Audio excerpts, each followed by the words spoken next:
Keats's biography is usually defined by the fact that he died when he was 26 of tuberculosis. And what's interesting about that is, well, not just that he died when he was 26, which kind of places him in Kurt Cobain territory, and I guess Amy Winehouse for the later generation, or Robert Johnson if you're talking to your grandparents.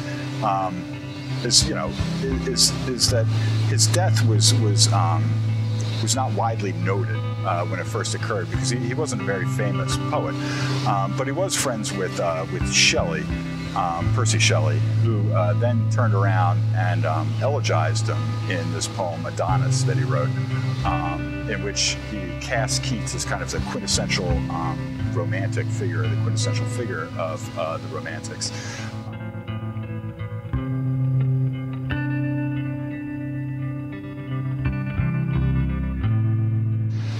I remember when I first read the Romantics when I was younger, and I remember thinking how naive they were. At first, they seemed very, very naive to me, kind of like Kenneth on 30 Rock. Everybody kind of wants to be Jack. You don't want to be Kenneth. But the Romantics kind of come across that way the first time that you read that, and part of that, the earnestness of them, I think, is intentional. I think they want to seem naive, or they want to seem earnest on a certain level, because they want people to kind of give up reason, which was kind of the intellectual mode of the preceding century, of the 18th century, and kind of embrace experience and kind of life in its fullest vigor. Now, what's interesting about Keats's kind of position as, what I think is interesting about Keats's position as kind of the quintessential romantic figure is that it also ties in with some of the themes that are in the poem. The image to me that's always kind of stuck out in the poem in my mind, the image that came back to me immediately when I was asked to do the reading, and actually the first part that I jumped to was when he talks about these two lovers that are kind of frozen right before their first kiss. And he says, "Bold lover, never, never canst thou kiss, though winning near the goal, yet do not grieve. She cannot fade, though thou hast not thy bliss. Forever wilt thou love, and she be fair." And what's interesting about this is the poem kind of sets us up, this moment before love's first kiss, as also one of the quintessential romantic images. This idea of love's first bloom, of love before it actually happens. We even see it nowadays. If any of you have watched romantic comedies, which I'm sure you have, you'll note that they always end on a kiss, or right when the two lovers get together.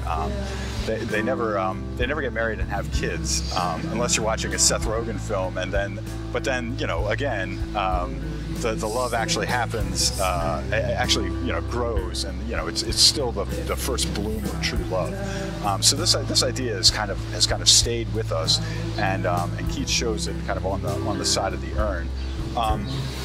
And this gets at what I like about the Romantics. What I like about the Romantics is there's different ways that you can interpret this. You can take it at its face value, and you can say, oh, love's first kiss. That's kind of that's the quintessence of romance. That's what romance is all about. After that, it's all downhill.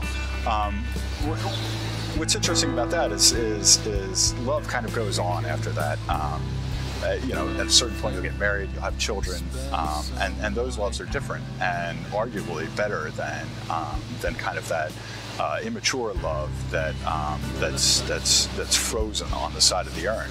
And in the poem, he raises this image as the high point of love, but then he kind of undercuts it.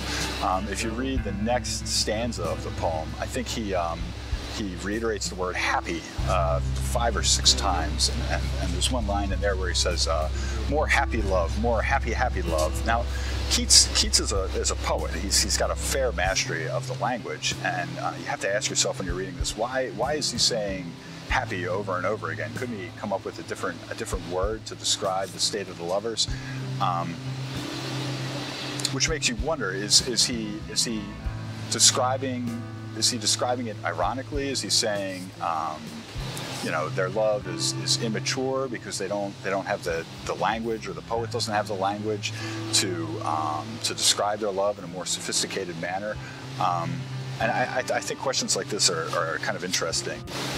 This kind of ties in with the end of the poem, where he says kind of the most famous line of the poem: "Beauty is truth, truth is beauty. This is all you know on earth and all you need to know." And what's interesting about that is it's one of the most kind of debated portions of the poem in the poem's history.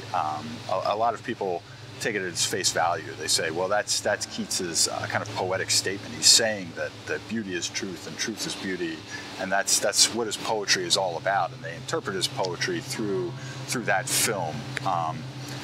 But a lot of other poets didn't agree, and a lot of other critics didn't agree. T.S. Eliot famously said that it was grammatically meaningless, and that the kind of the meaningless nature of it kind of undercut it as a true read of the poem. And to me, that's what makes Keats and the Romantics worth reading.